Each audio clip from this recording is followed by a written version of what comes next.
Hello, this is Michele Knight. Welcome to your weekly astrology. This week it's quite intense. We're being cast back to the past. Not only is Mercury retrograde, but we have Mars opposing the North Node. Even patterns from our past life might pop up this week. Here's your weekly astrology.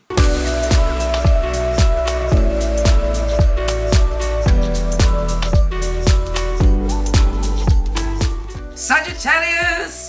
This week it's all about money and power, and your thoughts about money and power, your patterns when it comes to money and power, and how to find your value and your worth in your life's journey right now.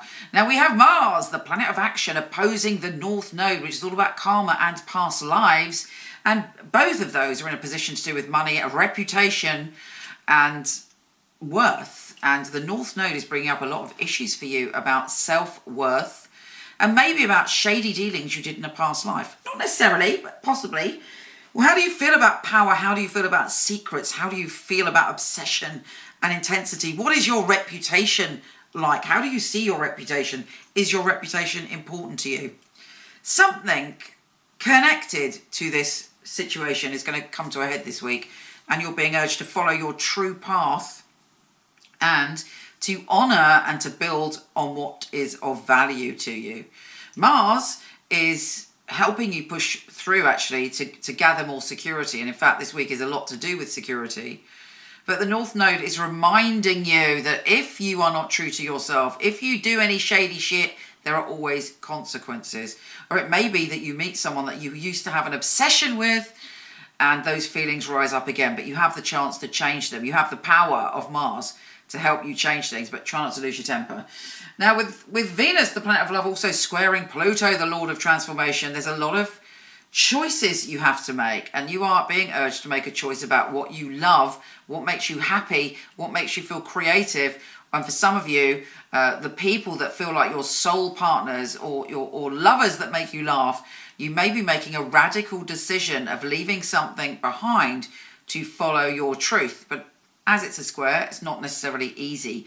But Pluto is going, it is time to be true to yourself. It is time to be truthful and honest and respect what your soul desires.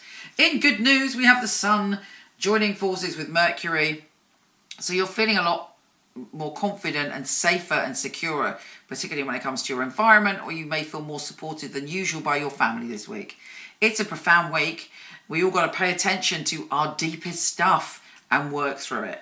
Take care, gorgeous, and I'll speak to you soon.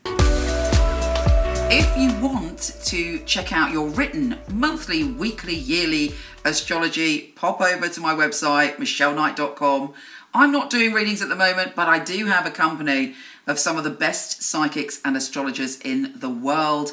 I've had the company for 20 years. I handpick them and they are fabulous. So I'm going to start to show you, starting now, their little videos on here. I'm Rosie. I'm a medium clairvoyant. I have a spirit guide who channels messages to me. The mediumship is absolutely wonderful because I'm just a messenger. I can empathise most definitely with people. I will also pick up on their emotions immediately as soon as I connect with someone. I'd like to describe myself as quite wise, a lot of life experience. I can identify a lot with a lot of the callers. I think if you've clocked up a few decades on this planet, it helps to make you a better reader because you can put yourself where the caller is. I like to really give people something about themselves, potentials in their own lives. Yeah, I like to be able to help people and empower them in some way, give them some answers if I can. I take my job very seriously because it's just people's lives you're dealing with. When somebody says to me, "Thank you, Rosie, I feel so much better talking to you," and I will often feel quite tearful myself, and I think, job done.